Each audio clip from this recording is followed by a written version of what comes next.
Bike കാണിച്ചു തരാം.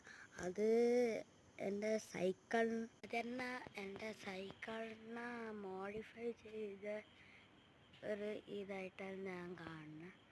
അപ്പോൾ എനക്കെന്ത് തോന്നി, ഫസ്റ്റ് KTM ഉണ്ട്, അതിനെ മാറ്റിയിട്ട് ഇപ്പോൾ ഒരു കവാസാക്കി നിഞ്ച ആക്കാന്നൊരു പ്ലാൻ വന്നു. അപ്പോൾ ഞാൻ കവാസാക്കി നിഞ്ച ആക്കി. അത് ഞാൻ നിങ്ങൾക്ക് കാണിച്ചു തരാം. ഇതാന്നൊക്കെ മച്ചന്മാരെ, ഇതാന്ന് എൻ്റെ വണ്ടി. ഇതെല്ലാം കണ്ട് ടയറെല്ലാം പുതിയത് ഇട്ടുണ്ട്. ബാക്കിലത്തെ ടയറെല്ലാം സെയിമാണ്. ഇതെൻ്റെ ഊഞ്ഞൽ. Me signing out my bike.